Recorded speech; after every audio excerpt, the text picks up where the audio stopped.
नमस्कार, मैं त्रिलोकनाथ पांडे। आज इस फेसबुक लाइव कार्यक्रम एक मुलाकात में आप सभी का तहे दिल से पुनः स्वागत करता हूं। जैसा कि आप जानते हैं कि यह कार्यक्रम हिंदी शिक्षण समूह, पहचान, हिंदगी, हिंदी है जिंदगी एवं हमारा मीडिया पार्टनर समाज्ञा का संयुक्त प्रयास है।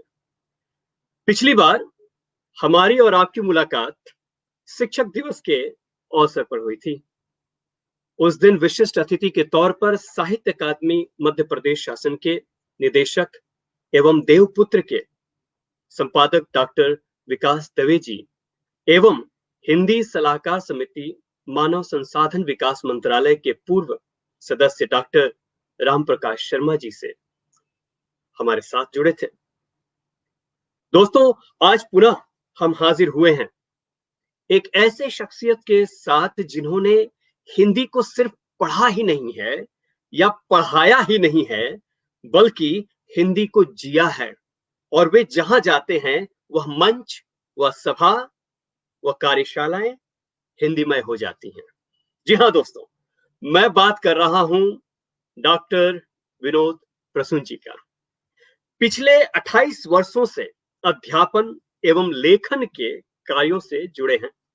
वर्तमान में Delhi public school greater Noida में हिंदी विभागाध्यक्ष के पद पर कार्यरत हैं तथा हिंदी संसाधक के रूप में सीबीएसई से भी जुड़े हैं। इन्होंने हिंदी व्याकरण के सरलीकरण की दिशा में सार्थक पहल किया है तथा अपनी पुस्तकों में रोचक व्याकरण शिक्षण हेतु मौलिक सूत्रों का भी उल्लेख किया है। सर की लगभग 1 दर्जन व्याकरण पुस्तक प्रतिष्ठित प्रकाशनों से प्रकाशित हो चुकी हैं और न्यू सरस्वती हाउस प्रकाशन नई दिल्ली द्वारा प्रकाशित कक्षा 1 से 8वीं तक की चर्चित पाठ्य पुस्तक श्रृंखला उन्मेष व उद्गम के लेखक भी हैं।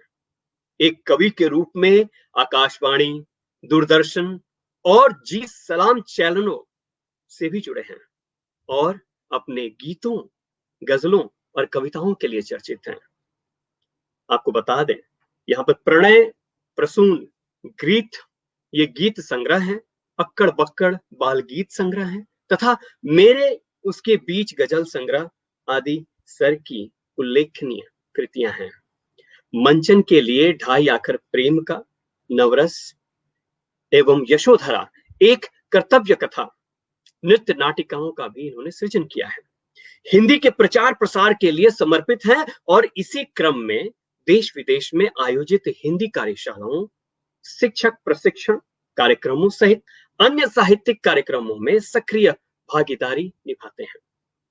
हिंदी भाषा व साहित्य की समर्पण भाव से सेवा करने के लिए सर को अखिल भारतीय साहित्य कला मंच द्वारा काव्यकृत प्रणय प्रसून पर साहित्य श्री सम्मान तथा परिवर्तन जन कल्याण समिति नई दिल्ली द्वारा 7वें हिंदी महाकुंभ में हिंदी भाषा सेवा सम्मान, करनाल क्लब करनाल द्वारा डायमंड ग्लोबल अवार्ड एवं डीपीएस सोसाइटी द्वारा रोल मॉडल टीचर अवार्ड 2016 से भी सम्मानित हुए हैं। दोस्तों, जैसा कि आप जानते हैं कि कामता प्रसाद गुरु जो हैं वो व्याकरणाचार्य हैं। मैं आज की जो कार्यशाला है, ये मुलाकात का जो दौर है, उन्हीं के शब्दों से शुरू करना चाहूंगा। कामता प्रसाद गुरु के शब्दों में कहना चाहूंगा, जिस शास्त्र में शब्दों के शुद्ध रूप और प्रयोग के नियमों का निरूपण होता है उसे व्याकरण कहते हैं। व्याकरण शब्द का अर्थ भली भांति समझना है। मैं दोहराना चाहूंगा, व्याकरण का अर्थ भली भांति समझना है। आपको बता दें कि व्याकरण भाषा के अधीन है और भाषा ही के अनुसार बदलता रहता है। तो आइए व्याकरण में आए बदलावों एवं नवाचारों के विषय में आज के विशिष्ट वक्ता डॉक्टर प्रसून जी से जानते हैं, सुनते हैं, समझते हैं और आगे प्रयोग करने का हामी भरते हैं।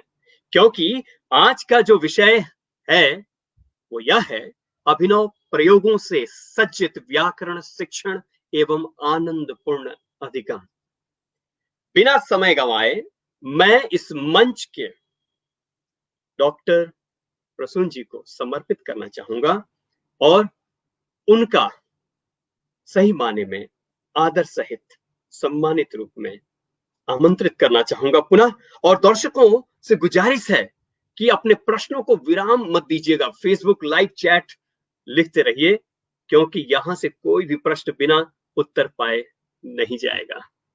तो दोस्तों, मैं सीधे आपसे रूबरू करवा रहा हूं डॉक्टर प्रसून जी से। सर, आपका स्वागत है इस मंच बहुत पर। बहुत धन्यवाद, बहुत बहुत धन्यवाद त्रिलोक जी, बहुत और बहुत सभी धन्यवाद। स्नेहियों को, सभी हिंदी सेवियों को, प्रेमियों को मेरा प्यार भरा नमस्कार। और बहुत सौभाग्य की बात है कि आज मुझे त्रिलोक जी ने यहाँ पर अवसर दिया, और यहाँ हम सब हिंदी सेवियों को जोड़े हुए हैं त्रिलोक जी। और निश्चित रूप से आज हम विचार करेंगे कि व्याकरण में अभिनव प्रयोग क्या है, आनंदपूर्ण अधिगम क्या है, और प्राइमरी में कई बार रटने पर बहुत जोर दे दिया जाता है। सर, तो यहाँ पर मेरा एक प्रश्न है सर। यूं तो प्रश्न का दौर जो है वो अंत में रहेगा। ये जी जी प्रश्न ये है सर कि ये खास करके प्राइमरी शिक्षण जो है हमारा, प्रारंभिक शिक्षण के दौर में, जैसे कक्षा 1, 2, 3 की बात जब हम लोग करते हैं तो व्याकरण की बात आती है, तो वहाँ एक, जब भी हम कक्षा में जाते हैं, मैं बहुत बार गया हूँ, विशेषज्ञ के तौर पे भी गया हूँ, वहां पे मैं ये देखता हूँ कि शिक्षक प्रवेश करता है और वो क्या करता है कि वो सीधे व्याकरण के जो विकारी शब्द हैं, अविकारी शब्द हैं, संज्ञा सर्वनाम, वहां पर वो क्या करते हैं कि वो जो परिभाषाएं रटवाने लगते हैं।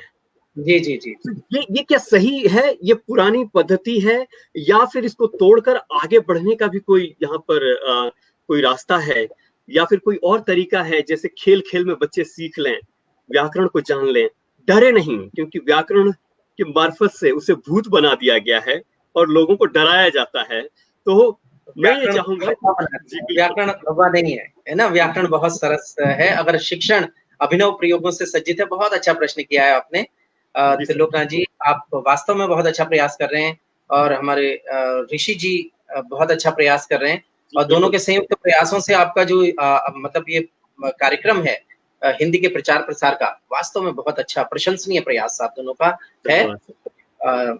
मैं बहुत अच्छा प्रश्न हो चुका है आरंभ में ही, वहीं से अपनी बात शुरू कर रहा हूँ। देखिए, प्राइमरी में जो प्रारंभिक कक्षाएं हैं, जब मान लीजिए प्रथम है, द्वितीय है, तृतीय है, यहाँ बच्चे को अगर हम परिभाषाओं में उलझाएंगे ना तो अरुचि आ जाएगी। व्याकरण यह नहीं कहता कि वहां से हम वही अविकारी विकारी शब्द से ही हम आरंभ करें, परिभाषाएं रटवा दें। वहां का व्याकरण कुछ और हो सकता है। क्या व्याकरण हो सकता है, हमें उस पर चिंतन करना है, और आज युग की मांग है वह। अगर हम वहां पर पाठ्यक्रम निर्धारित कर लें तो बहुत बड़ी बात हो जाएगी। व्याकरण का जो पाठ्यक्रम है, जो प्रारंभिक कक्षाएं हैं, उनमें कैसा होना चाहिए? क्या हम संज्ञा की परिभाषा रटवा दें, या सर्वनाम की, या क्रिया की? हमें वहां पर प्रयोग पर बल देना चाहिए, प्रयोग पर बल होना चाहिए। और जरूरी नहीं है कि हम उनको प्रारंभ में विकारी अविकारी से शुरू करें। त्रिलोकनाथ जी, अगर हम ना जी सर। सबसे पहले अगर इस पाठ्यक्रम को निर्धारित कर लें, यहाँ पर कक्षा 2 के लिए पाठ्यक्रम है, मान लीजिए व्याकरण का निर्धारित करना है। राष्ट्रीय पाठ्यचर्या की रूपरेखा 2005 कहती है कि जी सर। एक शिक्षक को पाठ्यक्रम निर्माण में सलाहकार की भूमिका निभानी चाहिए, और जिस स्तर पर वह पढ़ा रहा है और जिस क्षेत्र में पढ़ा रहा है, वहां के लिए उसको पाठ्यक्रम निर्माण करना चाहिए। तो वहां पर जो लिखा है, यह क्यों लिखा है? अगर द्वितीय कक्षा में हम अपने हिसाब से अगर पाठ्यक्रम को ढाल सके, तो व्याकरण का वह पाठ्यक्रम बनाया जाए, एक नवाचार युक्त पाठ्यक्रम हो, आधारभूत अवधारणाओं से सज्जित पाठ्यक्रम हो, जहां बच्चे को हम यह ये वह वे में अंतर सिखाएं। क्योंकि देखिए, आप जितने भी ये दर्शक जुड़े हुए हैं, और सभी हिंदी से भी जुड़े हुए हैं, मैं उनसे भी निवेदन करूंगा कि मेरी बात को कहीं अगर अच्छी लगे तो समर्थन दें, कि मैं कहना चाहता हूं कि द्वितीय कक्षा में अगर हम संज्ञा सर्वनाम विशेषण क्रिया इनकी परिभाषाएं रटवाने की अपेक्षा अगर हम वहां पर यह ये वह वे का अंतर कर दें, मैं का अंतर करें, ड़ और ढ़ का अंतर उनको सिखाएं। जो आधारभूत अवधारणाएं हैं, जो गलतियां बहती भी चली जा रही हैं, 10वीं की कॉपी आप उठाकर देख लीजिए, की में अंतर नहीं दिखाई देता है का अंतर नहीं दिखाई देता है। हम इन आधारभूत अवधारणाओं को व्याकरण के अंतर्गत हम कक्षा 2 में शामिल करें। यह ये वह वे का अंतर हो गया, की में अंतर हो गया, में और मैं का अंतर हो गया, ड़ और ढ में अंतर हो गया, श का अंतर हो गया, तालव्य से, और श और मूर्धन्य श का अंतर हो गया। हम इनको पाठ्यक्रम में शामिल करें। 12 खड़ी को पाठ्यक्रम में लेके आए, 12 खड़ी को 13 खड़ी बना दे, प्रयोग धर्मी बन जाए, जहां री मिलती हो वहां री मिलाएं।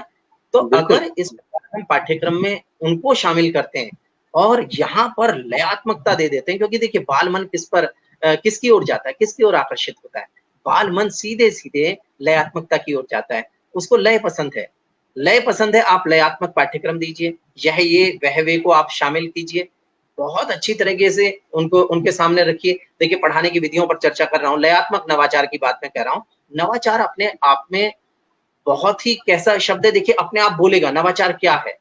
नौ से नवीन प्रयोग, पहले ही कह दिया नवीन प्रयोग, नौ से नवीन प्रयोग। और विशिष्ट वो आया तो विशिष्ट प्रयोग धर्मी जो उपाय हमारे द्वारा किए जाएं। अगर च आए तो चारुता पूर्ण शिक्षण शैली, और उस चारुता में, उस चारुता की परिधि सीमित नहीं है, उस चारुता की परिधि जो है वो व्यापक है। वहां निवेश समृद्धि है, शिक्षण की निवेश समृद्धि। शिक्षण में निवेश समृद्धि कैसे होगी? शिक्षण में निवेश का अर्थ है आप अपनत्व का निवेश करें, आपका अपनत्व उसमें जुड़ना चाहिए, अपनत्व का निवेश होना चाहिए, उसमें लयात्मकता का निवेश होना चाहिए, उसमें प्रेरणा का निवेश होना चाहिए, उसमें प्रयोगों का निवेश होना चाहिए, तब सजता संवरता है शिक्षण। और अगर नवीनता अगर उसमें आती चलती है ना, और प्रयोग धर्मी उपाय हमारे होते चलते हैं, तो हमारा शिक्षण सहज बनता है, बच्चा उसको स्वीकार करता है, बच्चा आत्मसात करता है। देखिए वहां पर बड़े बड़े शब्द परिभाषाओं में ढले हुए आप रटवाएंगे तो वह शास्त्रीय बन के रह जाएगा। शास्त्रीय ज्ञान का शास्त्रीय उस उम्र में शास्त्रीयता को अगर शास्त्रीयता के हिसाब से रखेंगे तो शास्त्र वहां तक नहीं पहुंचेगा। शास्त्र वंदनीय है, शास्त्र के बिना हम नहीं है, लेकिन शास्त्र को उस स्तर पर व्यवहार में पिरोया जाना चाहिए। व्यवहार में कैसे पिरोएंगे? यह ये वह वे का अंतर है। हम कहें यह वह एक है, ये वे अनेक हैं, मैं हूं आप हैं तुम हो। अब हमने यह वह एक है, ये वे अनेक हैं, मैं हूं आप हैं तुम हो, आपके साथ सही क्रियात्मक प्रयोग सिखा दिया। ये अब आपने एक कार्यपत्रिका बनाई, आपने पाठ्यक्रम में शामिल किया है इसको, आप अब बना रहे हैं, यह एक पेड़ डैश, ये खिलौने डैश, वह एक बल्ला डैश, ये वे बल्ले डैश, मैं एक अच्छा बालक डैश, आप कहाँ जा रहे डैश। आपने ऐसे प्रयोग करना शुरू किया। आप तुम कहाँ जा रहे डैश, सारी अवधारणाएं आ गई, आपको समझ गया, आपने बच्चे को सिखाया कि आप हैं, और आपने बाद में बच्चे को बताया बेटा आप जो है ना वो ये से प्रेम करता है, आप चंद्रबिंदु से प्रेम करता है। जब वहां आएगा ना तो आप क्या लिखें? आप लिखेंगे आप यहाँ बैठ जाएं, आप यहाँ बैठ जाइए, आप यह कार्य अभी करें, कृपया आप यह कार्य अभी करें। तो करें, बिंदी आई, आज जाएं, चंद्रबिंदु आया, आपने ये लगाया तो आपने प्रयोग सिखाए। आप वहां पाठ्यक्रम में ना, बहुत अच्छा प्रश्न आपने शुरू में किया ये त्रिलोक जी, बहुत बहुत धन्यवाद सर। जरूरी है, यह युग की मांग है। अगर हमें बच्चों की रुचि जगानी है ना, और बच्चों को हिंदी के प्रति उनके मन में रुचि जागे, वे आधारभूत अवधारणाओं को आत्मसात कर लें, तो यह तभी संभव है जब हम पाठ्यक्रम में थोड़ा सा बदलाव करें। उस संज्ञा सर्वनाम आगे सीखेगा, 8-10 साल पढ़ता रहेगा, हमें यहाँ पर आधारभूत अवधारणाओं को अवश्य शामिल करना है। अब मैं एक नवाचार और दिखा रहा हूँ कि मान लीजिए बच्चा, खोजपूर्ण विधियों की चर्चा चलती है कि खोजपूर्ण विधियां हों, है को हम रटवाएं नहीं, हम बच्चे के सामने वाक्य रख दें, बच्चे से कहें बेटा अपने आप खोजें, बस मेरे प्रश्नों का उत्तर देते हुए चलना, आपका नियम ना आप अपने आप खोजेंगे। कैसे? मान लीजिए मैंने कहा आकाश पर बादल छाए हैं, बादल गरज रहे हैं, मैंने 2 वाक्य कहे। अब 2 वाक्य कहे, मैंने कहा बेटा ये जो है आया ना, इससे पहले क्या आया मुझे ये बता दे। अब मेरी कक्षा के बच्चे मान लीजिए कह रहे हैं कि सर रहे आया, बादल गरज रहे हैं, बादल छाए हैं, छाए आया। मैंने कहा नहीं बेटा, पूरा शब्द नहीं चाहिए मुझे, सबसे निकट क्या आया। अब बच्चों का ध्यान गया ए पे, छाए हैं ए, बच्चों ने कहा ए आया सर ए। मैंने कहा दूसरे में क्या आया, बादल गरज रहे हैं, बच्चों ने फिर बताया हे आया। मैंने कहा नहीं बेटा, हा भी नहीं, मुझे मात्रा चाहिए वहां से। बच्चों ने कहा ए। मैंने कहा आपने बहुत बड़ा नियम बना दिया बेटा, आपने तो बहुत अच्छा नियम बना दिया। क्यों? पुल्लिंग शब्दों के साथ, बादल पुल्लिंग है, पुल्लिंग शब्दों के साथ जो ये है आएगा ना, ये जब इसके साथ मुख्य क्रिया होगी तो ये तो बेटा ए लेके आ रही है। अब हम बोल के देखते हैं। बच्चों के साथ हमने खेलना शुरू किया, हमने कहा बच्चे खेल रहे हैं, क्या आया? बच्चों ने कहा सर ए आया। बहुत बढ़िया बेटा। कुम्हार मिट्टी के बर्तन बनाते हैं, क्या आया? अब बच्चों ने कहा ए आया। मिट्टी के बर्तन बहुत सुंदर होते हैं, क्या आया? ए आया। आपका नियम बना। बेटा आपने नियम बना दिया, खोजपूर्ण विधि। अब बच्चा घर पे जाके मम्मी पापा को बता रहा है, पापा या मम्मी आज ना मैंने कक्षा में नियम बनाया, हम मेरे सारे साथियों ने ना, हम सब ने मिलकर नियम बनाया। पता है पुल्लिंग शब्दों के साथ ना जब है आता है ना, उससे पहले आप लगा के देखें, अगर क्रिया है उससे आगे तो उसमें ना ए होगा, और भी शब्द होंगे तो ए होगा। जैसे यह मेरा खिलौना, ये मेरे खिलौने हैं, खिलौने ए आया तो है। अब उसको आपने दूसरा भी नियम उसको बताया हुआ है। आपने कहा बेटा बच्चा खेल रहा है, बच्चा पढ़ता है, और मान लीजिए आपने आगे उसको बढ़ाया, एक वचन में कर दिया उसी को, कुम्हार वाले को, कुम्हार मिट्टी के बर्तन बनाता है, वह बाजार में बर्तन बेचता है। तो अब आपने पूछा है से पहले क्या आया, अब बच्चे डायरेक्ट बताएंगे क्योंकि मात्रा उनको पता चल गई है। बच्चों ने कहा आ आया, आपने कहा बेटा सटीक नियम, आपने अपना नियम बनाया, आपने खोजपूर्ण विधियों का प्रयोग किया है। अब बच्चे को पता चल गया आ है ए है, आ है ए है। अब उसका नियम आ गया कि जब भी है आएगा आ लेके आएगा। यह वह का सीख ही गया है, यह वह एक है, यह एक पेड़ है, लयात्मकता, यह एक पेड़ है, यह के साथ है आएगा, ये पेड़ है, ये के साथ है आएगा। और अब नियम आ गया उसको पुल्लिंग वाला, स्त्रीलिंग शब्दों का नियम और सरल। आपने कहा बेटा मैंने कहा सड़क टूटी फूटी है, सड़क टूटी फूटी है, और मैंने आगे कहा सड़कें टूटी फूटी हैं, अंतर बताएं क्या आया। बच्चों ने दिमाग लगाया, है क्यों आया वहां पर, यहाँ पे है क्यों आया, कैसे आया, इसके लिए क्या नियम निकालेंगे। बच्चे जो गहराई से चिंतन चिंतन कौशल में आए, आपने कहा बेटा नियम तो आपको ही खोजना है, खोजे। अब बच्चे ने देखा, कुछ बच्चों ने कहा सर या मैम ये जो सड़क है ना, सड़क पे बिंदी नहीं आई, और बिंदी नहीं आई ना तो इस पे भी बिंदी नहीं आई आगे वाले पे। अब आपने कहा बहुत बढ़िया बेटा नियम बन रहा है तुम्हारा। अब आगे वो बढ़ रहे हैं, उन्होंने कहा सड़के पे बिंदी आई, सड़के पे बिंदी आई ना तो ये आगे भी बिंदी आई है पे। अब उनको नियम तो वही शास्त्र का ही अनुकरण कर रहे हैं ना, कह तो बात वही रहे ना कि एक वचन के साथ है आएगा, बहुवचन के साथ है आएगा, लेकिन वहां खेल के कह रहे हैं, वहां आनंदपूर्ण अधिगम है, वहां शिक्षण अधिगम प्रक्रिया जो है वो बहुत ही सहज हो गई है। आप उनसे अनुभवात्मक अधिगम करवा रहे हैं, जिसकी बात सीबीएसई बोर्ड, हर बोर्ड, सीबीएसई बोर्ड कह रहा है अनुभवात्मक अधिगम होना चाहिए, खोजपूर्ण अधिगम होना चाहिए, आनंदपूर्ण अधिगम होना चाहिए। आया आनंदपूर्ण अधिगम, बच्चा खेल रहा है। अब मान लीजिए बच्चों को आपको लिंग की पहचान करवानी है, वहां भी बड़ा सहज नियम है। सहज नियम क्या, आपने आपने कहा, आपने कहा कि बेटा बड़ा सहज नियम है लिंग की पहचान का, आप एकदम पहचानेंगे। और ये तो दक्षिण भारत के जो हिंदी से भी जुड़े हुए हों, मैं चाहूंगा कि इसको बहुत ध्यान से इस नियम को आप करवाइए, तो ये नियम बिल्कुल सहज पहचान करवा देगा। बस वचन बदलना आना चाहिए बच्चे को। वचन बदला, अब देखिए कैसे, कि मान लीजिए मेज है या दरवाजा है, दरवाजा वचन बदला तो दरवाजे। आपने खूब सारे शब्द कहे, आपने कहा बेटा गमला गमले, पंखा पंखे, दरवाजा दरवाजे, पत्ता पत्ते। आपने कहा बेटा बिंदी आई क्या, तो बच्चों ने कहा नहीं आई। अब घर में बिंदी कौन नहीं लगाते, घर में बिंदी पापा नहीं लगाते, तो ये पापा वाले शब्द हो गए। दरवाजा पापा वाला हो गया, पंखा पापा वाला हो गया, सही है, पर्दा पापा वाला हो गया, पर्दा पर्दे, जूता जूते पापा वाला शब्द हो गया। जिनका वचन सामान्य रूप से नहीं बदले, फल का फल, पेड़ का पेड़, पत्थर का पत्थर, ये भी पापा वाले, वचन नहीं बदला, पापा की तरफ डाल दें। आपने खेल रहे हैं वहां पे, सहज अधिगम। आप आगे बढ़े, आपने कहा बेटा पत्ती, पत्तियां, कहानी, कहानियां, खिड़की, खिड़कियां, सड़क, सड़कें, लहर, लहरें, नहर, नहरें, नदी, नदियां, पुस्तक, पुस्तकें, मेज, मेजें। बिंदी आई? बच्चों ने कहा सबके साथ आई सर, किसी के साथ बिंदी आई, किसी के साथ चंद्र बिंदु आया। आपने कहा गुड बेटा, आपने नियम बना दिया बड़ा। पता है क्या, जिसके साथ बिंदी है, घर में बिंदी कौन लगाती है?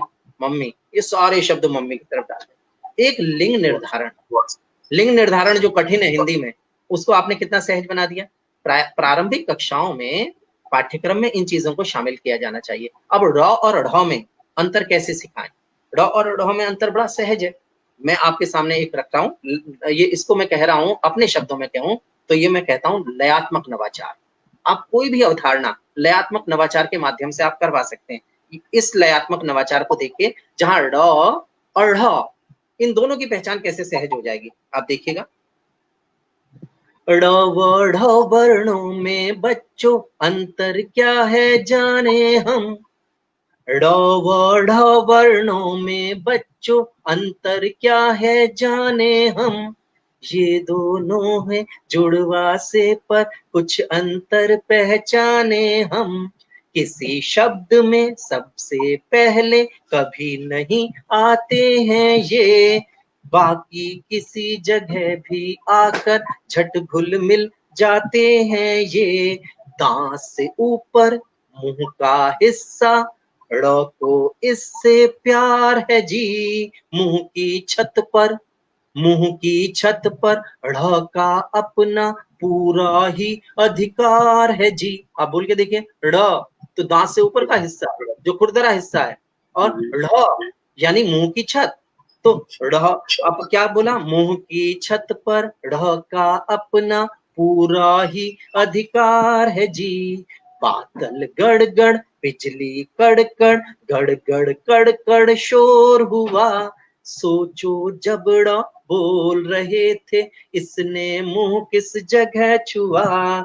चढ़े चढ़ाई करें पढ़ाई, कढ़ी बनेगी चढ़ी कढ़ाई। ढ़ में जीभ खेलती देखो, मुंह की छत संग छुअम छुआई। मुंह की छत संग छुअम छुआई। कड़वा काढ़ा, कड़वा काढ़ा, काढ़ा कड़वा, कड़वा काढ़ा कौन पिए, कौन पिए। ऐसा कह के देखो बच्चों, ड़ ढ़ दोनों सीख लिए, ड़ ढ़ दोनों सीख लिए। सहजता के साथ लयात्मक नवाचार के माध्यम से जो अधिगम के जो नवीन प्रयोग है ना, नवीन प्रयोग करके हम शिक्षण को और जो भी प्रकरण हम पढ़ा रहे हैं, विशेषकर व्याकरण, व्याकरण सरस हो जाएगा। यहां से व्याकरण के सरस करने की शुरुआत करें। अगर यहाँ से व्याकरण सहज होता है, बच्चा उस सहजता के साथ व्याकरणिक प्रकरणों को ग्रहण करता है। क्योंकि देखिए सीधे सीधे है, शास्त्र को शास्त्र के रूप में रखेंगे, बच्चा अधिगम जो अधिगम है वो सहज नहीं रह पाएगा। बस शास्त्र को व्यवहार के रंग में रंग दें, व्यवहार के रंग में रंग दें। एक सहज उदाहरण देना चाहता हूँ। फेसबुक पर टिप्पणियां मिल रही हैं, बहुत बहुत धन्यवाद आप सबसे नहीं होगा। तो मैं एक सहज उदाहरण रखना चाहता हूँ। बच्चा लौकी नहीं खाता है, बच्चा लौकी नहीं खाता। आप क्या प्रयोग करेंगे उसको लौकी खिलवाने के लिए? मैं रसोई से जोड़ रहा हूँ। आपने क्या किया, आपने उसके कोफ्ते बना दिए, लौकी के बन गए, लौकी का हलवा बना दिया, है ना, लौकी की बर्फी बना दी।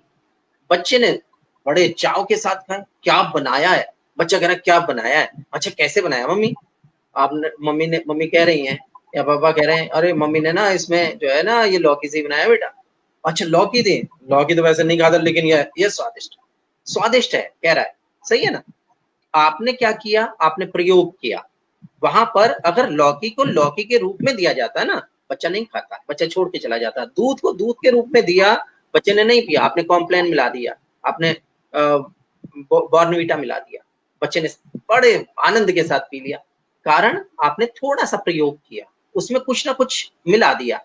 व्याकरण और शिक्षण भी ऐसे ही है। व्याकरण शास्त्र को अगर शास्त्र के रूप में आपने रखा ना, बच्चा उसको ग्रहण नहीं कर पाएगा। जरा सा व्यवहार का रंग दीजिए, लिंग निर्धारण में व्यवहार का रंग दिया गया, बच्चे ने ग्रहण किया। आपने दूसरे यह ये वह वे में आपने व्यवहार का रंग दिया, बच्चे ने ग्रहण किया। ड़ और ढ में आपने उसको लयात्मक नवाचार दिखा दिया, बच्चे ने आनंद लिया। खेल खेल में वो सीख गया कहाँ से ड़ उच्चारित हो रहा है, कहाँ से ढ़ उच्चारित हो रहा है। ऐसी श आपका आपकी शुभकामनाएं मिल रही हैं, आपका लिखी हुई टिप्पणियां प्रेरित करती हैं। बहुत बहुत धन्यवाद। अब आगे मान लीजिए श और श का अंतर है, वहां भी सहजता है। आप श और श के ना पेड़ बनवा दें और बच्चे को इस प्रकार सिखाएं। बच्चे को इस प्रकार सिखाएंगे तो कैसे हो जाएगा, देखिएगा। टिप्पणी आई, भाषा शिक्षण को व्याकरण आधारित शास्त्रीय बना देना, उसे जटिल बनाना है। बिल्कुल, तो देखिए सहज बनाए, सहज बनाने का मैं आह्वान कर रहा हूँ, बिल्कुल सहज बना दें उसको। आप अभी मैं आगे लेके चलूंगा, अगली कक्षाओं में आऊंगा जहाँ छठी, सातवीं, आठवीं है, वहां भी आप देखिएगा कि व्याकरण कितना बिल्कुल आपको सहज दिखाई देगा। अब देखिए आगे हम बढ़ते हैं।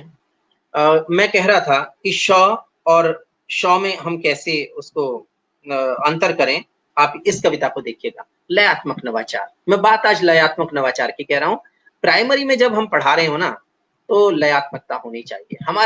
हमारे शिक्षण में अगर लयात्मकता है, और जो मैंने कहा निवेश समृद्धि के लिए मैंने आवश्यक तत्व बताए, मैंने कहा अपनत्व, मैंने कहा प्रेरणा, मैंने कहा प्रोत्साहन, मैंने कहा नवीनता, अगर इनको मिला लें तो सोने पे सुहागा है।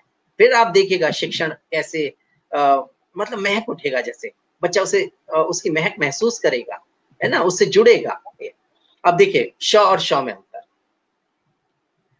अब श, जैसा आप जानते हैं कि दांत से ऊपर जो खुरदरा हिस्सा है वहां उसका, और मूर्धा पर वो मूर्धन्य श। अब देखिए कैसे हवा वहां स्पर्श करती है, मैंने वहीं से उसको उठाया। श, ऊपर के दांतों से ऊपर मुंह का हिस्सा जान लिया, बहुत गर्म खाने से जलता यह हिस्सा पहचान लिया। और श बोलो जब हवा इसी हिस्से को छूकर आती है, और इसके उच्चारण की हमको यह पहचान कराती है। श में मुंह की छत को थोड़ा जीभ छुआ करती है जी, श से थोड़ी सीटी गाढ़ी अधिक हुआ करती है जी। भाषा भाषण में श आए इसी बात पर ताली है, श से शरबत, श से शोहरत, श की शान निराली है। दांत से ऊपर मुंह का हिस्सा, श को इससे प्यार है जी, श को इससे प्यार है जी। और मुंह की छत पर श का अपना पूरा ही अधिकार है जी। दांत से ऊपर मुंह का हिस्सा, श का हिस्सा याद रहे। दांत से ऊपर मुंह का हिस्सा, श का हिस्सा याद रहे। और मुंह की छत से प्यारे बच्चों, श का किस्सा याद रहे, श का किस्सा याद रहे। तो सीखेगा कि श जब बोल रहे हैं तो जीभ ऊपर जा रही है, और श जब कह रहे हैं तो दांत से ऊपर जो हिस्सा है, उच्चारण स्थान सहज रूप में, उच्चारण स्थान को अगर हम तालव्य मूर्धन्य कह के अगर सेकंड में, थर्ड में, फोर्थ में इनमें सिखाएंगे तो मैं समझता हूं कि बच्चे तक नहीं पहुंचेंगे। हमें वहीं से नियम उठाने चाहिए। नवाचार यही है। और नवाचार कब प्रारंभ होता है? जब हम 5-6 वर्ष, 7 वर्ष जब उसी चीज को पढ़ा रहे होते हैं और हमारी निष्ठा गहराती है, समर्पण गहराता है, तो फिर नवाचार आरंभ होता है। हम सोचते हैं इसको ऐसे नहीं, ऐसे भी किया जा सकता है, इसको ऐसे नहीं, ऐसे भी किया जा सकता है। हम बच्चों के स्तर पर उसको उतारना शुरू कर देते हैं, और बच्चों के स्तर पर इसको उतारा जाना आवश्यक है। अब देखिए मैं आगे बढ़ता हूं क्योंकि समय आगे की तरफ बढ़ता चला जा रहा है। मैं छठी के लिए, अब मैं छठी में जैसे पहुंचा, और हम क्या करवा सकते हैं प्राइमरी स्तर पर? देखिए बहुत सारी चीजें हैं। मैं का अंतर है, की का अंतर बड़ा सहज है, वहां भी खोजपूर्ण विधि। आप एक सेंटेंस लिख दीजिए, बच्चे से ही पूछिए क्या हो रहा है बेटा इसमें, बताएं ये नाम वाला शब्द है या काम वाला। आप संज्ञा और सर्वनाम में ना उलझा के आप सीधे कहें नाम का शब्द कौन सा है, नाम वाले कौन से हैं बेटे, जो चीज दिखाई दे रही है सब नाम। मेज दिखाई दे रही है, मेज नाम है। दरवाजा दिखाई दे रहा है, दरवाजा नाम है। जो चीज दिखाई दे रही है, कक्षा में कुर्सी दिखाई दे रही है, कुर्सी नाम है। जो भी दिखाई दे रहा है वो नाम है। और नाम के बाद अब बताएं की और की का अंतर देखिए कैसे सीखेगा बच्चा। आपने कहा यह रोहन की मेज है या रोहन की मेज है, यह सोहन की पुस्तक है। आपने कहा बेटा मुझे बस इतना बता दें, खोजपूर्ण विधि, आपके नियम अपने आप बनेंगे, आप अपने आप बनाएंगे। और मुझे पक्का पता है आप बच्चों को प्रेरित भी कर रहे हैं, प्रेरणा भी देनी है, निवेश समृद्धि प्रेरणा से। आपने कहा बेटा जल्दी से बताएं ये की से पहले क्या है, की से पहले क्या है। अब बच्चों ने देखा, बच्चों ने कहा रोहन, अच्छा नाम है। आगे देखा सोहन नाम है। अच्छा आपने फिर वाक्य दिया, इस कुर्सी की बनावट बहुत अच्छी है। आपने कहा बेटा कुर्सी के बाद की आया, कुर्सी क्या है, नाम है। नाम है, अरे बेटा क्या बात है, नियम बन गया। ये जो की आती है ना वाक्य के बीच में, ये तो नाम के बाद आ रही है। आपने कहा कुर्सी के बाद आ गई, रोहन के बाद आ गई, सोहन के बाद आ गई, है ना। तो ये नाम के बाद की आती है। और नाम के बदले जो नाम होते हैं ना बेटा, जैसे उस आ जाए, उन आ जाए, इनके बाद भी की आती है। जैसे उसकी, अगर मैं रोहन हटा दूं तो मैं कहूंगा यह उसकी कुर्सी है, यह उसकी पुस्तक है, उस आ गया, है ना। तो नाम के बदले नाम भी। बहुत बढ़िया नियम बनाया बेटा, आप बच्चों से ही कह रहे हैं, बच्चे बना रहे हैं नियम। आपने कहा बच्चे बहुत बढ़िया बेटा, आपने क्या नियम बनाया है, बहुत अच्छा। की जो आएगी ना वो नाम के बाद ही आएगी बेटा, कहीं भी। अब कोई भी सेंटेंस अब घर जाके बता रहा है बच्चा, मम्मी आज ना नियम बनाया हमने। नियम बताया क्या है, ये जो की आती है ना क पे बड़ी की मात्रा, ये हर हमेशा ना या तो नाम के बाद आएगी, या फिर नाम के बदले जो नाम होता है ना उसके बदले आएगी, उसके बाद आएगी, बाकी कहीं नहीं आती ऐसे बीच में। बच्चे ने एक नियम बताया। आपने कहा रोहन ने बताया, मान लीजिए यह सोहन की पुस्तक है, और सोहन ने बताया बताया कि यह पुस्तक उसे उसके दादाजी ने दी है। अब आपने कहा बताएं बेटा कि ये जो की आई किसके बाद आई, बताया क्या है। ये मैं संकेत दे रहा हूं, आपने बच्चों से बात कर रहे हैं आप। आपने कहा ये बताएं बेटा, ये नाम के बाद आई, ये नाम वाला शब्द है, ये काम वाला शब्द है, ये खूबियां बताने वाला शब्द है, क्या है ये, बताया। अब बच्चे ने देखा, बताया, बताया तो सर काम वाला होता है, काम वाला शब्द है, काम वाला शब्द, बहुत बढ़िया बेटा। अच्छा ये बताएं, दादाजी ने कहा कि यह छड़ी उन्होंने बाजार से खरीदी है। दादाजी ने कहा, कहा क्या है बेटा, कहा के बाद भी की आ गया, कहा क्या है ये। बच्चों ने दिमाग लगाया, कहा सर कहा भी तो काम वाला ही शब्द है। बस बेटा आपने नियम बना लिया, ये जो काम के बाद आती है ना ये क पे छोटे की मात्रा होती है। अब आपने उद्घोष दे दिया, आपने कहा नाम के बाद की, काम के बाद की। बच्चों ने सूत्र सूत्र उद्घोष शैली, नाम के बाद की, काम के बाद की। बच्चों को सहजता के साथ आ गई, सहजता, प्रेरणा, अपनत्व, खेल बनाना भाषा को, कक्षा को खेल बना देना, जुड़ना बच्चे से, वहां वातावरण सृजित करना है। अधिगम का वातावरण सृजित किया जाता है, और निवेश समृद्धि वाला जो शब्द है ना उसी से जुड़ा हुआ है। आप कैसा वातावरण सृजित कर रहे हैं वहां पर। वातावरण ऐसा तो नहीं है कि आप डांट से और बहुत अधिक डांटते हुए बस पढ़ते रहे। मैं जो पढ़ा रहा हूं ना उसको पढ़ना है बस, और कुछ नहीं, सीधे सुने। अगर इस प्रकार का वातावरण बनेगा तो कैसे, तो बच्चा सुनेगा ही नहीं, बच्चा और डर के बैठ जाएगा। आपने कहा बेटा खेल रहे हैं, आज खेलेंगे की और की में अंतर, और मेरे बच्चे ही नियम निकालेंगे, है ना। बस बच्चे सहज हो गए, आपके साथ जुड़े बच्चे। बच्चों को जोड़ना है, ये जो भाषा है ना, भाषा को खेलते हुए सिखाना है, खेलते हुए सिखाना है भाषा को, भाषा को पढ़ाना नहीं है, भाषा को प्रश्नोत्तर तक सीमित नहीं करना है। पाठ्य वस्तु, जानकारी, प्रश्नोत्तर, शब्दार्थ, भाषा शिक्षण केवल इसका नाम नहीं है, भाषा शिक्षण इससे अधिक है। आप भाषा शिक्षण के माध्यम से बच्चों से खेलते हैं, खेल खेल में आप संस्कार देते हैं, खेल खेल में आप उनके अंदर जो है ना मानवीय संवेदनाएं जगाते हैं, आप उनको सौहार्द से भरते हैं, बहुत सारी चीजें हैं। एक भाषा शिक्षक होना गर्व की बात है, भाषा शिक्षक ना इंसान बनाता है। हमारे अन्य विषयों का महत्व है, हर भाषा का महत्व है, भाषाएं एक दूसरे से जुड़ी हुई हैं, हर विषय अपने आप में महत्वपूर्ण है।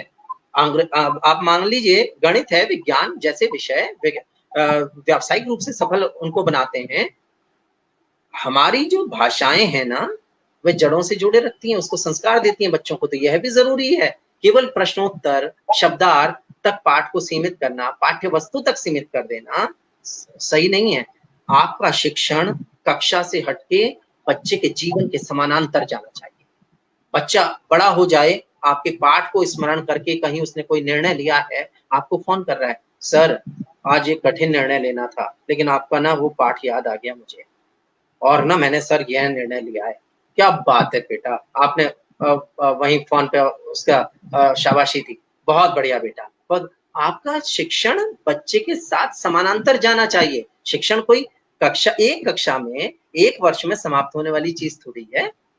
इसको तो आपको आगे आगे भेजना है। बच्चा उस आपसे जुड़ाव महसूस करे, आप जो संस्कार दें उसे ग्रहण करें, तो ऐसे वो नवाचार के माध्यम से, वो अपनत्व के माध्यम से ही संभव है। अगर औपचारिक शिक्षण होगा ना, तो वहां नहीं संभव है। औपचारिक शिक्षण सिमट जाता है। आप कक्षा का वातावरण थोड़ा सा अनौपचारिक बना के देखें, बच्चों के साथ खेल के देखें। और अध्यापक का कौ कहता है, आप कभी कोमल है कभी कठोर। हर समय ही कोमल नहीं, बच्चे सिर पे भी चढ़ जाएंगे। आप कठोर उतना बनिए जितना घर में मम्मी पापा। कभी कभी डांट भी दें, नहीं ऐसा नहीं करना, वहीं बैठो वहीं बैठो। अब बैठ गया बच्चा, है ना। तो आपकी डांट में उसको मम्मी पापा की झलक मिलनी चाहिए, और आपका प्यार उसको भरपूर मिलना चाहिए। हर चीज आपको कक्षा का वातावरण बनाना है। मैं नवाचार पे बात कर रहा था, मैं अब कुछ नवाचारों पे चर्चा और करूंगा। मान लीजिए 6 में है, 6 में हम पढ़ा रहे हैं, अब 6 में पढ़ा रहे हैं, और संज्ञा पढ़ा रहे हैं हम। अब संज्ञा पढ़ाते समय आप ये देखिएगा कि बहुत सारे भ्रम हैं। तो बहुत सी पुस्तकें कह देती हैं कि दशहरी आम, नहीं वो व्यक्तिवाचक संज्ञा हो जाएगा। कैसे हो जाएगा व्यक्तिवाचक संज्ञा? जिसके साथ अनेक चीजें जुड़ी हुई हैं, वह केवल अकेला नहीं है। और आम कैसे व्यक्तिवाचक संज्ञा हो जाएगा, कैसे गोभी व्यक्तिवाचक संज्ञा हो जाएगी, बहुत भ्रम है।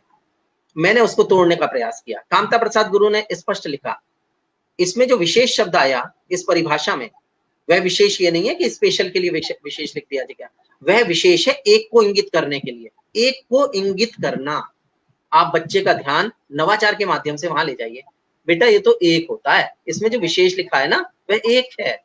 अब देखिए मैंने गीत के माध्यम से क्या दिया, उस भ्रम को तोड़ने का प्रयास किया जो इन दिनों कुछ पुस्तकों के माध्यम से बह रहा है, बढ़ता चला जा रहा है, उसको मैं तोड़ने का प्रयास कर रहा हूँ। देखिए समर्थन मिला मुझे फिर फेसबुक से, बहुत बहुत धन्यवाद आपका। नाम तो इसमें नहीं आ रहा है, लेकिन आपकी टिप्पणी मैंने पढ़ी, मुझे अच्छा लगा। अंशु मदान जी जी। अच्छा, अंशु मदान जी का मेरे पास नाम नहीं आ रहा है, तो बहुत बहुत धन्यवाद अंशु जी, आपका समर्थन मुझे मिला। अब ये देखिएगा एक गीत, हाँ एक गीत मैं आपको सुना रहा हूँ, संज्ञा वाला गीत है कि संज्ञा के उस को तोड़ने के लिए, वो जो भ्रम इन दिनों फैल चुका है उसको तोड़ने के लिए गीत। और अगले वर्ष आपके हाथ में पुस्तक होगी, अभी 1.5-2 महीने बाद आपके हाथ में पुस्तक होगी। ऋषि जी बहुत अच्छा कार्य कर रहे हैं उस पर, तो वह पुस्तक आपके हाथ में होगी। मैं उसी का एक गीत आपके सामने रख रहा हूँ। चुटकी में संज्ञा पहचाने, चुटकी में संज्ञा पहचाने, बस नामों को संज्ञा माने, हो विशेष गर कोई नाम, वह व्यक्तिवाचक श्रीमान। एक सचिन और एक है लारा, एक है चंदा एक ध्रुव तारा, एक हिमालय एक है दिल्ली, अब न उड़े संज्ञा पर खिल्ली। एक व्यक्तिवाचक की शान, एक व्यक्तिवाचक की शान, बच्चों इसका रखना ध्यान, खूब बसा ले मन में इसको, बहुत सही है यह पहचान।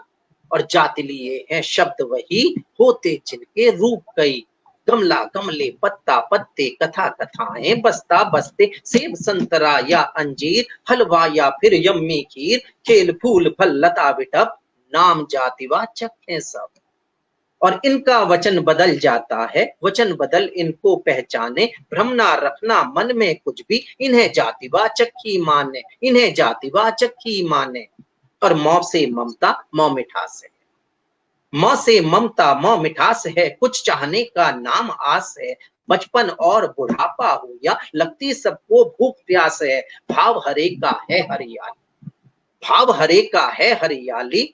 और भाव हरे का है हरियाली, खुश खुश रहने से खुशहाली, और ऊंचे से बनती ऊंचाई, बात समझ में अच्छी आई, बात समझ में अच्छी आई। ये सब नाम भाववाचक हैं, ये सब नाम भाववाचक हैं, इनको सीखें समझें जाने, और नहीं भूलना बच्चों इनको, बिल्कुल सही सही पहचाने, बिल्कुल सही सही पहचाने, बिल्कुल सही सही पहचाने। एक भ्रम, बहुत सुंदर। जो भ्रम था लयात्मक नवाचार द्वारा आपने तोड़ दिया।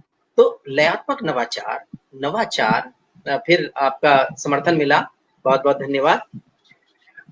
तो लयात्मक नवाचार, आपके वैसे नवाचार, तो ये नवाचार बहुत जरूरी है। अभिनव प्रयोग जरूरी है, प्रयोग धर्मी उपाय होंगे, बच्चा सहज महसूस करेगा, बच्चा आपके शिक्षण में रुचि लेगा। अब मैं एक चीज आगे, नवाचार पे ही बात चल रही है। मान लीजिए ये तो आपने संज्ञा सिखा दिया, विशेषण कैसे सिखाएं? विशेषण में आप देखिए, विशेषण में लयात्मक नवाचार की आज मैं बात कर रहा हूँ, और ये बहुत अच्छा आयोजन लोकनाथ जी ने, ऋषि जी ने बहुत अच्छा आयोजन किया है। मुझे बहुत अच्छा लग रहा है आप सबके साथ जुड़ना, और मैं समझता हूँ काफी फेसबुक पर मुझे पता नहीं चल रहा है कितने जुड़े हुए हैं, कभी कभी टिप्पणी आ जा रही है तो मुझे पता जी जी, काफी काफी लोग बहुत जुड़े अच्छा हैं। है। उषा जी मैम जी जुड़ी हैं, ऋषि सर जुड़े हैं, रुमा जैन जी जुड़ी हैं, और जी, संगीता जी जुड़ी हैं। काफी लोग जुड़े बहुत हैं, अच्छा क्योंकि वो जी ऊपर चला गया है तो मैं स्क्रॉल डाउन नहीं कर पा रहा हूँ। काफी लोग जी जुड़े जी हैं जी, सर। स्वागत सर। बहुत बहुत अच्छा। सबको प्रणाम है, बहुत बहुत। अब देखिए, अर्थ के आधार पर वाक्य भेद करवाने, आप देखिए 8 मतलब 6 पंक्तियां हैं, 5 पंक्तियां, और 5 पंक्तियों में सब बात अगर मैं कह दूं तो मुझे समर्थन मिलना चाहिए, आपका स्नेह मिलना चाहिए, आशीर्वाद मिलना चाहिए। देखिए, सूचना विधान है, वह विस्मय पहचान है, न का अर्थ निषेध है, आज्ञा में निर्देश है, अनुमति है आदेश है, इच्छा चाह विशेष है, क्या से क्यों से प्रश्न बने, शायद से संदेह गने, यदि से हो संकेत की बात, वाक्य सभी हो बैठे याद, वाक्य सभी हो बैठे याद। 8 भेद आ गए। एक बार पुनः सुने, सूचना विधान है, विधानवाचक में सूचना होगी, सामान्य जानकारी होगी। वाह विस्मय पहचान है, विस्मय बोधक की पहचान है। न का अर्थ निषेध है, और आज्ञा में निर्देश है, अनुमति है आदेश है, इच्छा चाह विशेष है, क्या से क्यों से प्रश्न बने, और शायद से संदेह गहे, और यदि से हो संकेत की बात, यदि से हो संकेत की बात, और वाक्य सभी हो बैठे याद, वाक्य सभी हो बैठे याद। तो आपने वहां प्रयोग कर डाला, आप नवाचार कर रहे हैं। मुझे यण संधि का एक सूत्र याद आ रहा है, वहां पर नवाचार देखिए, मैं कक्षा में पढ़ा रहा था, मैंने बच्चे से पूछा, मैंने कहा बेटा शास्त्र ने कहा, शास्त्र वंदनीय है, शास्त्र ने कहा कि री का मेल अ से होगा तो र आएगा। मैंने कहा बेटा हमारे पास तो शब्द ही मातृ पितृ और भ्रातृ हैं, क्या कुछ और भी आ सकता है? शास्त्र ने हमें वहां तक पहुंचा दिया है, एक राह दिखाई है शास्त्र ने, शास्त्र वंदनीय, क्या इससे भी आगे कुछ और हो सकता है?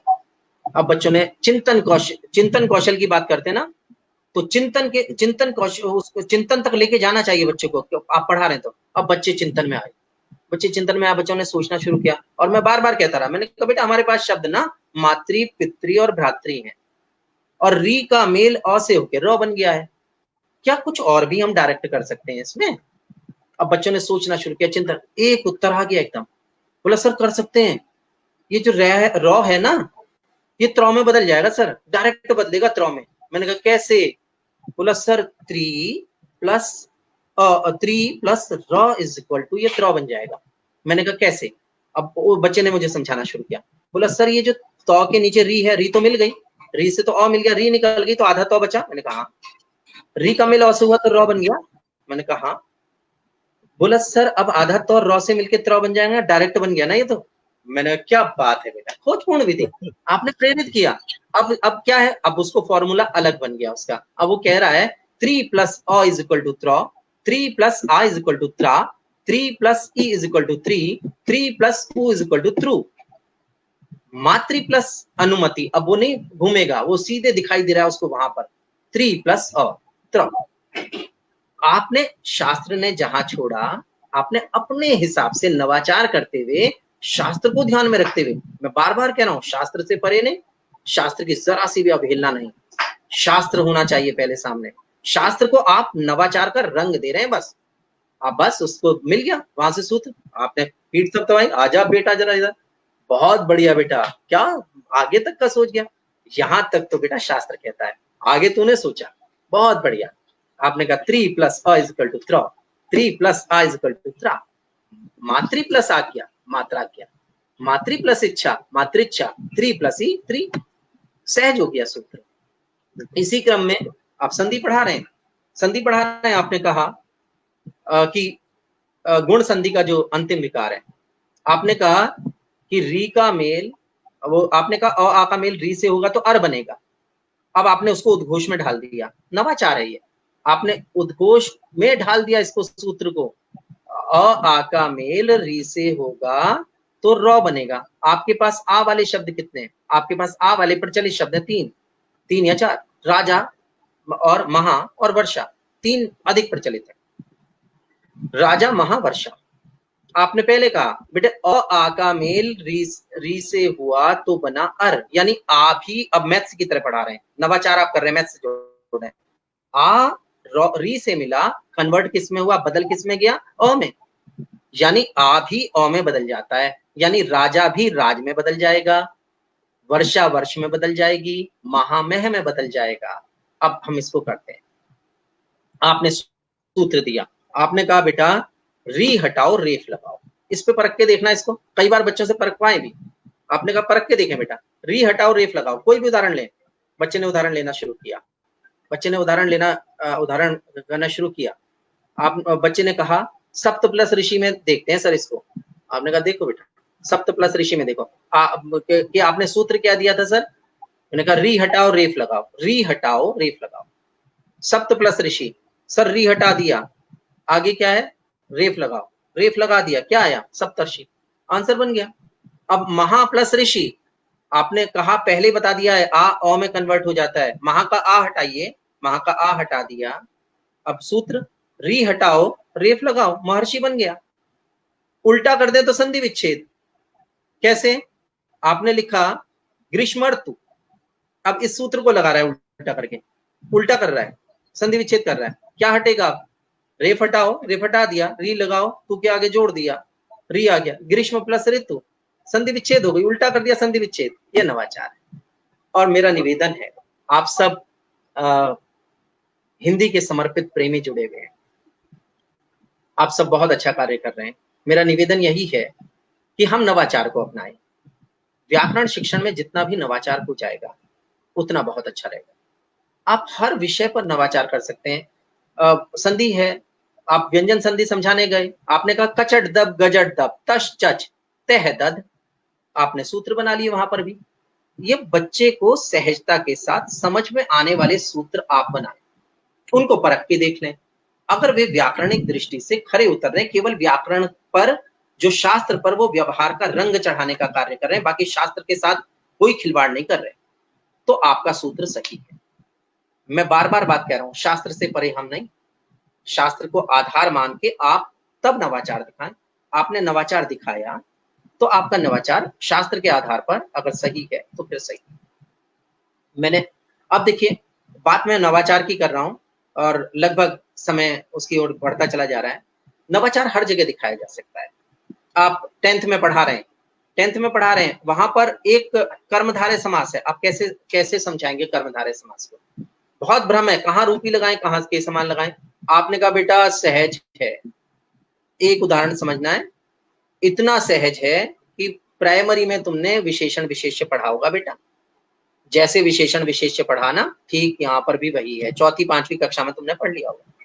अब बच्चों को आपने शब्द ही वैसा दिया, आपने कहा बेटा नील गगन, नीला क्या है, विशेषण है, गगन क्या है, गगन विशेष्य है, बस तो इसके बीच में बेटा आप है जो लगा दें, नीला है जो गगन। अब आप कठिनाई की ओर बढ़ रहे हैं, उपमेय उपमान पर आ रहे हैं, उपमान उपमेय पर आ रहे हैं, लेकिन लेके कहां से आ रहे हैं, सरल से कठिन की ओर।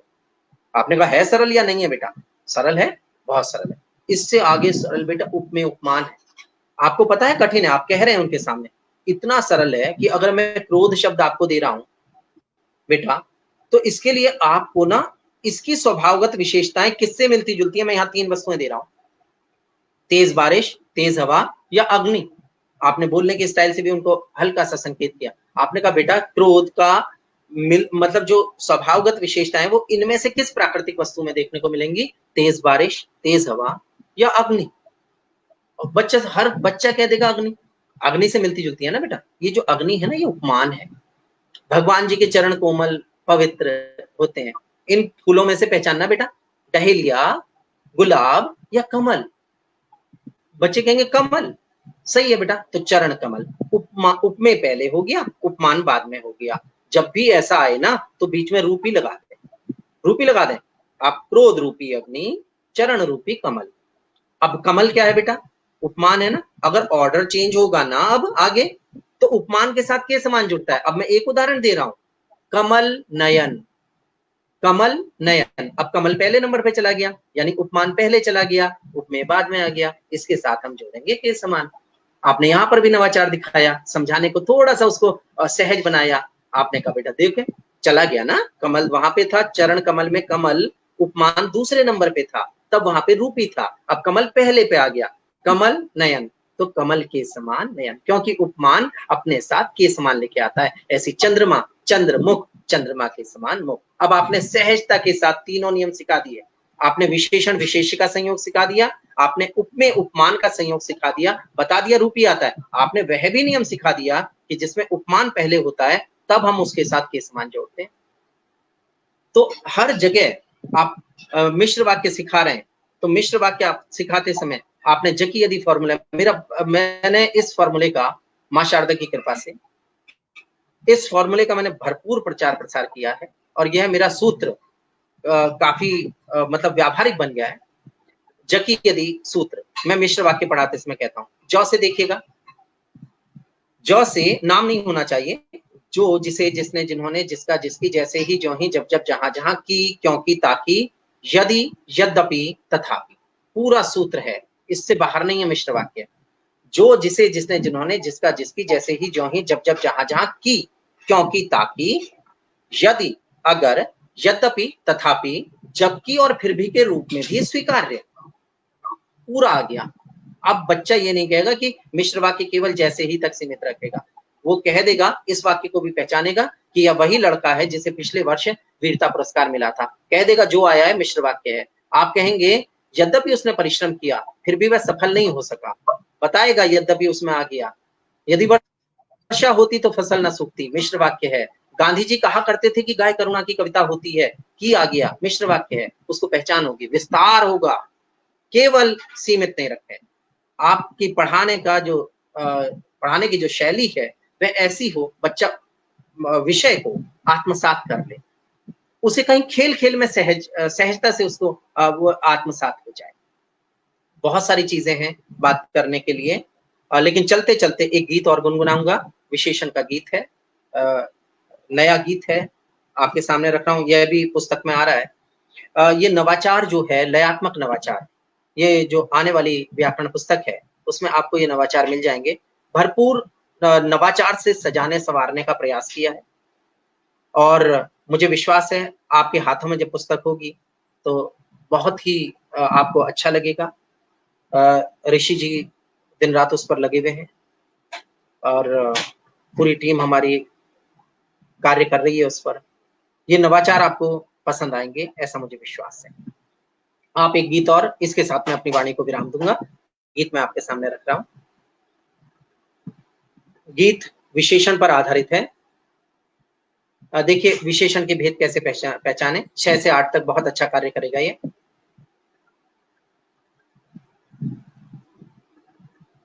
सभी खूबियां बतलाता मैं, मुझे विशेषण कहते हैं। अंक सभी यह वह संज्ञा संग मेरे अंदर रहते हैं। तो 10 ज्यादा कम संख्या परिमाण बताया करते हैं। निश्चित और अनिश्चित इस कारण कहलाया करते हैं। कैसा, कैसी, कैसे से उत्तर पर गुणवाचक हूं मैं। कितना, कितनी अंक बताएं तब संख्यावाचक हूं मैं। नाप तोल जुड़ जाने पर मैं परिमाण बन जाता हूँ। यह वह संज्ञा संग खुद में को मैं अलग रूप में पाता हूँ। ये वे इस उस इन उन ये सब संज्ञा से पहले आकर, और सर्वनाम भी गदगद होता रूप विशेषण का पाकर। गुण संख्या परिमाण भेद है और सार्वनामिक चौथा। जल्दी से बतलाओ बच्चों, गीत लगा तुमको कैसा, गीत लगा तुमको कैसा, गीत लगा तुमको कैसा। बहुत बहुत धन्यवाद, बहुत बहुत आभार। आप सबने मुझे सुना और मेरा सौभाग्य है कि आप मुझे सुनते हैं और स्नेह के साथ सुनते हैं, मुझे बहुत अच्छा लगता है। और वास्तव में इस समय मैं नमन कर रहा हूँ त्रिलोकनाथ जी के प्रयासों को, ऋषि जी के प्रयासों को, कि उनके प्रयासों से इतना अच्छा कार्यक्रम आयोजित हुआ। आप सब जुड़े, बहुत बहुत धन्यवाद। सर निश्चित तौर पे आज का ये जो कार्यक्रम रहा और है अभी चल रहा है, दिल नहीं कर रहा है कि आपको छोड़ दें हम लोग और जाने दें, क्योंकि दिल करता है सुनते रहें। काश अपने देश की कक्षाएं जो हैं वो और उन कक्षाओं में आप जैसे शिक्षक विराजमान रहें, तो विश्वास मानिए देश एक अलग ऊंचाइयों पर जाएगा और हिंदी की अलग स्थिति होगी। कोई बच्चा हिंदी से भागेगा नहीं। मुझे जहां तक लगता है कि सर भाषा से बच्चा उस वक्त कट जाता है जब शिक्षक बच्चे से कट जाता है, जब वो बच्चे से जुड़ नहीं पाता है अपनी जो भी है। यहाँ पर काफी कुछ आया है सर, प्रश्न भी हैं, कुछ प्रश्न, और यहाँ पर मैं आपके समक्ष रखना चाहूंगा कुछ प्रश्नों को। जी जी जी, बहुत बहुत धन्यवाद। टिप्पणी मुझे प्राप्त हुई, बहुत बहुत धन्यवाद जी। यहाँ पर मैं आपके समक्ष रखते चलता हूँ, प्रश्न कुछ हैं जी सर। यहाँ एक प्रश्न है, देखिएगा स्क्रीन पे होगा आपका। क्रिया और क्रिया विशेषण गलतियां कर देते हैं, तो इसके लिए क्या करना चाहिए? देखिए मैं बताता हूँ क्रिया विशेषण को कैसे सहज बनाया जाए और क्रिया को कैसे सहज बनाया जाए। क्रिया विशेषण के लिए सूत्र है कब, कैसे, कहाँ, कितना। आप मान लीजिए कब के साथ आपने कैसे, कब, कहाँ, कितना आप कहते हैं तो क्रम वही आ जाएगा। कैसे, कब, कहाँ, कितना। कैसे से स्टाइल पता चलती है, ढंग पता चलता है, तरीका पता चलता है। तो कैसे से जो उत्तर मिलता है वह रीतिवाचक हो जाता है। जैसे वह धीरे धीरे चल रहा है, कैसे चल रहा है, धीरे धीरे, तो कैसे से उत्तर मिला। कैसे, कब, कब से उत्तर मिले, स्थानवाची संज्ञा शब्द नहीं होना चाहिए। कुछ पुस्तकें भ्रम पैदा कर रही हैं, उन्होंने बाजार को स्थानवाची क्रिया विशेषण माना। मैं निवेदन कर रहा हूँ कि ऐसी पुस्तकें हों तो बेहिचक ना आप इसको कटवा के उसको सही शब्द करवाएं। बाजार की जगह आप यहाँ वहां जो भी आपको क्रियात्मक शब्द, वो क्रिया विशेषण वाला शब्द मिल रहा है, अविकारी शब्द मिल रहा है, उसको लगवा दें। दूसरी पहचान जैसे मैंने बताई, कब से आपको अगर है तो कब से आपका काल मिल जाता है, कहाँ से आपको स्थान मिल जाता है, कैसे, कब से आपको काल मिला। जैसे मैं कहूँ दादी जी प्रतिदिन मंदिर जाती हैं, कब मंदिर जाती हैं, प्रतिदिन। वह रोजाना कसरत करता है, कब कसरत करता है, रोजाना। तो प्रतिदिन, रोजाना, ये क्या हो गया, ये कालवाचक क्रिया विशेषण हो गए। कहाँ से स्थान का मिलता है, लेकिन मैं बार बार कह रहा हूँ स्थान अगर आए तो संज्ञा शब्द नहीं होना चाहिए, स्थानवाची संज्ञा शब्द ना, अविकारी ही हो। यहाँ वहां, इधर उधर, दाएं बाएं, आगे पीछे, ऊपर नीचे, ये चीज होनी चाहिए। अब स्थानवाची हो गया, पता चल जाएगा। बच्चे नीचे खेल रहे हैं, कहाँ खेल रहे हैं, नीचे, तो नीचे शब्द क्या है, वह स्थानवाचक क्रिया विशेषण है। अब ये जो परिमाणवाचक क्रिया विशेषण है, यह कितना से पता चलता है, क्रिया की विशेषता बताने वाला हो, संज्ञा की नहीं बताने वाला हो। जैसे बच्चे चुटकुला सुनकर खूब हंसे, कितना हंसे, खूब। वह थोड़ा थक गया है, कितना थक गया है, थोड़ा। तो कैसे, कब, कहाँ, कितना वाला सूत्र आजमाए, इसमें आराम से आपका हो जाएगा। रही क्रिया की बात, तो क्रिया के लिए अकर्मक सकर्मक क्रिया की पहचान का बड़ा सटीक सा नियम है। आप क्या और किसको से प्रश्न करें, अगर उत्तर मिल जाए तो आपकी क्रिया सकर्मक होगी, वरना अकर्मक। लेकिन इसमें नियम का एक अपवाद मैं तोड़ूंगा, शास्त्रीय नियम का, वह है कर्ता की पहचान का नियम। इसको भी हमने अपनी पुस्तक में उसमें दिया है, जो आने वाली है, कर्ता की खोज का नियम। क्योंकि यह नियम कहाँ खंडित होता है, उत्तर मिल भी जाता है, कई बार क्रिया आक्रामक होती है। जैसे सड़क पर पत्थर पड़ा है, क्या पड़ा है, बच्चे आसानी से प्रश्न करते हैं, उनको लगता है कि पत्थर जो है वह कर्म बन गया, लेकिन कर्म नहीं होता वो। इसलिए मैंने इस अपवाद को तोड़ने के लिए, क्या और किसको वाले अपवाद को तोड़ने के लिए मैंने कहा कर्ता की खोज का नियम। जब उत्तर मिल जाए तो आगे की तरफ देखें, कर्ता या तो मिलेगा आपको ने के साथ, या आपको मिलेगा विभक्ति रहित, ने के साथ नहीं होगा। बस दो ही चीजें हैं, या तो ने के साथ मिलेगा या नहीं मिलेगा। आप जहां से उत्तर मिल जाए आपको, आप आगे कर्ता की खोज कर लें। कर्ता केवल ने के साथ होगा और या विभक्ति रहित होगा, खाली नहीं होगा। मतलब वो और किसी के साथ नहीं होगा। अब देखें, नियम देखें। दादाजी ने अखबार पढ़ा, क्या पढ़ा? अखबार। आगे की तरफ देखा तो ने वाला है, तो ये सकर्मक क्रिया है। अब देखिए सड़क पर पत्थर पड़ा है, क्या पड़ा है? पत्थर। आगे की तरफ देखा सड़क पर, अब ये पर कर्ता का नहीं है, कर्ता या तो ने के साथ होगा या उसके साथ ने नहीं लगा हुआ होगा, खाली होगा, सही है ना? तो ये अकर्मक क्रिया है। अब मैंने कहा हवा चल रही है, क्या चल रही है? हवा। हवा से आगे देखा कुछ नहीं है, इसका अर्थ है कि कर्ता है ही, मतलब उसमें आगे कर्ता की खोज नहीं हो पा रही है, इसका अर्थ है कि जो उत्तर मिला है वह कर्ता है, हवा कर्ता है, इसलिए यह अकर्मक क्रिया होगी। तो उस नियम को, उस अपवाद को तोड़ने के लिए बस आप एक बच्चे को यह सिखा दीजिए कि क्या किसको से उत्तर मिलने के बाद वह एक बार देख ले कि कर्ता उसमें दिखाई दे रहा है या नहीं। तो ज्यादातर जो अपवाद के कारण जो शंका पैदा होती है क्रिया की पहचान की, वह नहीं होगी। जैसे ये यही वाक्य मैंने कहे, डाली पर फूल खिला है, सड़क पर पत्थर पड़ा है, जूता घिस गया है, हवा चल रही है, मछलियां तैर रही हैं, ये जो अपवाद वाले वाक्य है ना, उनकी पहचान उसको हो जाएगी। धन्यवाद सर। एक और प्रश्न है यहाँ पर। प्रश्न ये है कि स्क्रीन पे होगा सर, कृपया संधि के नियमों के लिए इसका सुझाव दें। हाँ हाँ संधि की सरल विधि जो है ना, देखिए डायग्राम शैली है। मैं बार-बार आपको कह रहा हूँ कि जब 1.5-2 महीने के बाद आपके हाथ में पुस्तक होगी तो आपको बहुत अच्छा लगेगा। उसमें ये नवाचार देखने को मिलेंगे आपको। मैं उसे डायग्राम शैली के साथ पढ़ाता हूँ। डायग्राम शैली मैं एरो बना देता हूँ। जैसे अ आ नीचे लिख दिए और मैंने उसके एरो बना दिए इस प्रकार, और मैं कहता हूँ अ से अ मिले या आ से आ मिले, अ से आ मिले या आ से अ मिले, आ आएगा। इसी प्रकार मैं कहता हूँ ई से ई मिले या ई से ई मिले, ई से ई मिले या ई से ई मिले, ई आएगा। तो इस विधि द्वारा डायग्राम बना के बच्चे उसमें फिर क्या करते हैं, जैसे विकार भी आता चलता है तो विकार उसको करते चलते हैं। जैसे मान लीजिए मैंने दिया विश्राम प्लस आलय और मैंने पूछा बेटा इसमें कहां पर विकार आया, तो बच्चे देख लेते हैं विश्राम म आया, अ आया वहां पर, और आ का मेल है। अब मैंने कहा इसमें डायग्राम जहां बना हुआ है बेटे उसमें कहां कटेगा, तो उसमें वो काट देते हैं कि अ और आ ये कटा सर ऐसे।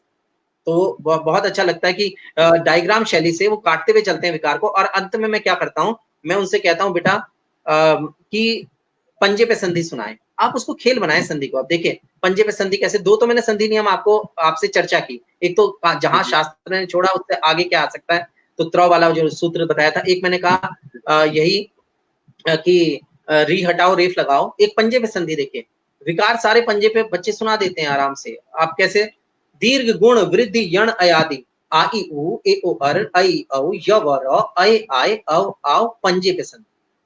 तो आप ऐसा खेल बना दें, आपको कहीं नवाचार दिखाना पड़ेगा। तो पंजे पे संधि हो गई, बच्चे को नियम याद है। तो आप ना थोड़ा सा कार्य कर लें, डायग्राम शैली मिला लें, पंजे पे संधि खेल लें बच्चों के साथ। कहीं कोई विकार आ रहा है उसमें आप अपना नवाचार दिखा लें, नवाचार जरूर दिखाएं। आप व्यंजन संधि पढ़ाएंगे तो वहां पर भी नवाचार दिखाएं, जैसे कचट तप है तो गजट दब है, तश है तो वो चच में बदल जाएगा, तह है तो दद में बदल जाएगा, है ना? तो ऐसे करके नवाचार। बहुत सुंदर सर। एक और प्रश्न है यहाँ पर। ये है सर, अलंकार के भी वहां भी बच्चे गलतियां कर जाते हैं, कृपया बताएं इसके लिए वो कुछ अलंकारों सुझाव के लिए ना चाहिए। सहज उदाहरण, मैंने कहा ना सहजता, सहज उदाहरण। जी आपने कहा अभी मैंने एक जैसे अलंकार की पहचान करवानी है, आप उनको सुंदर सुंदर साहित्य से सुंदर सुंदर पंक्तियां उनके सामने रख दीजिए। सुंदर सुंदर पंक्तियां होंगी तो अपने आप सहजता के साथ ग्रहण करेंगे। अब देखिए मैं एक सुनाता हूं आपको। क्या है, जैसे पंत जी की कविता है, पावस ऋतु थी पर्वत प्रदेश, पल पल परिवर्तित प्रकृति वेश। तो पौ की आवृत्ति हो रही है, अब आप अपनी बना लीजिए या कुछ और दीजिए। देखिए कैसे, अब सुंदर पंक्ति उठाइए कहीं से भी। कैसे, आपने कहा, मान लीजिए एक मैंने अभी कल ही एक हिंदी गीत लिखा है, मैं उसको आपके सामने सुना रहा हूं। उसमें आप शब्दों का खेल देखिएगा, अनुप्रास, अनुप्रास कैसे उसमें ढला है, और अंतिम में वहां उपमा भी दिखाई दे गया। एक ही पंक्ति में मैं अनुप्रास भी ले रहा हूं और सहजता से आए, अनावश्यक वैसे मतलब प्रयास कि बहुत जोर डाल के अलंकार लेके नहीं आए। तो साहित्य की कुछ अच्छी अच्छी पंक्तियां उनको सुनवा दीजिए हर अलंकार की, तो सहजता के साथ महसूस करेंगे। मैं एक आपको सुना रहा हूं, ये देखिएगा। हमारी भारतीयता की सरस पहचान है हिंदी, हमारी आत्मा में गूंजता एक गान है हिंदी। और अब ये जिस पंक्ति की मैं बात कह रहा हूं अनुप्रास के लिए, उसको सुनिएगा। मधुर मोहक मृदुल स्वप्निल सुहानी और सुरभित सी, मधुर मोहक मृदुल स्वप्निल सुहानी और सुरभित सी, कि अधरों पर बिखरती जो वही मुस्कान है हिंदी। अब इसको आप बच्चे से पूछें किसकी आवृत्ति हुई बेटा? पहले मौ की आवृत्ति हुई, मधुर मोहक मृदुल। आगे किसकी आवृत्ति हुई? सौ की आवृत्ति हुई, स्वप्निल सुहानी और सुरभित सी, सा सी से सम। तो वहां पर उपमा अलंकार हो गया। कहने का अर्थ यह है कि हम किस प्रकार बच्चे को, चाहे वो अलंकार पढ़ा रहे हो, हम चाहे कोई भी विषय पढ़ा रहे हो, मैं कह रहा हूं कोई भी प्रकरण व्याकरण का, हर प्रकरण में नवाचार हो सकते हैं। और मुझे विश्वास है आप सब भावी संसाधक हैं, और मुझे विश्वास है आपके नवाचार अवश्य प्राप्त होंगे। जो ये श्रृंखला चली है कार्यशाला की, जो आज से आरंभ हुई है, बहुत अच्छा प्रयास है। आपके नवाचार मैं अवश्य आने वाले समय में आपके देखूंगा, और मैं आह्वान कर रहा हूं आपसे निवेदन कर रहा हूं कि आप जरूर नवाचार करें, अपने शिक्षण को नवाचार से सजाएं संवारें, और नवाचार का प्रचार प्रसार करें। जितना नवाचार का प्रचार प्रसार होगा, हमारी हिंदी उतना ही बढ़ेगी। बच्चों के मनों में ना हिंदी को बसाना है। क्यों बसाना है? क्योंकि देखिए भाषा ना अंकों का खेल नहीं है। आज आपने अगर किसी बच्चे को भाषा दे दी है, उसकी रुचि जगा दी है, कल वो डॉक्टर होगा, इंजीनियर होगा, प्रशासनिक अधिकारी होगा, तब भी वह हिंदी का दायित्व निभा रहा होगा अगली पीढ़ी को उस भाषा को सौंपकर। अगली पीढ़ी को भाषा सौंपनी है उसे।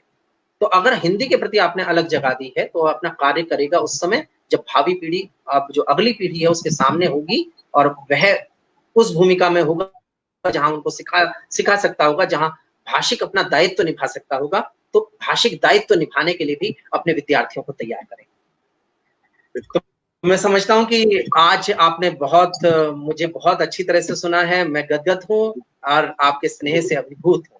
बहुत बहुत धन्यवाद त्रिलोक जी, आपका धन्यवाद, ऋषि जी का धन्यवाद, और साथ में जितने भी स्नेही जुड़े हुए हैं, जितने हिंदी सेवी जुड़े हुए हैं, उन सब का मैं आभार प्रकट करता हूं, और वास्तव में उनकी उपस्थिति ने मुझे गौरवान्वित किया। बहुत बहुत धन्यवाद सर। मैं पुनः आपको धन्यवाद देना चाहूंगा सर। अपना ये मंच जो है हिंदी शिक्षण मंच, हिंदी है जिंदगी एवं पहचान, टेप योर थॉट्स, और हमारा निश्चित तौर पे अपना जो मीडिया पार्टनर है समाज्ञा, उसको मैं धन्यवाद देना चाहूंगा। और हम सभी की ओर से आपको पुनः नमन और कोटि कोटि धन्यवाद सर। हमारा ये मंच जो है, और हमारे जितने भी दर्शक जुड़े हुए हैं, शिक्षक जो जुड़े हुए हैं, आज निश्चित तौर पे वो लाभान्वित हुए हैं। और विश्वास मानिए, काश मैं बच्चा होता और आपकी कक्षा में होता, तो आज जो है मैं बहुत कुछ और जानता, बहुत कुछ सीखता। और विश्वास मानिए, पता ही नहीं चला कि ये समय जो है 1 घंटा से ऊपर हम लोग निकल चुके हैं। बहुत कुछ जानने को मिला है सर इतने ही कम समय में। और हम चाहेंगे कि आप पुनः हमसे जुड़ें, और हम आपको आमंत्रित करेंगे ही करेंगे। और हम चाहेंगे कि आप आए और अपना जो ये विचार है और ये जो नवाचार जो है, इसका रसा स्वादन कराते रहें। और हमें ये जो पथ प्रदर्शन जो आपने आज किया है, वो हम सभी शिक्षकों के लिए बड़ा ही लाभप्रद है। और निश्चित तौर पे हम लोग उस पर दौड़ेंगे, चलेंगे नहीं दौड़ेंगे, क्योंकि पास में ही अपना जो ये हिंदी है, अपनी हिंदी जो है वो निश्चित तौर पे बढ़ रही है और इस देश को मढ़ रही है।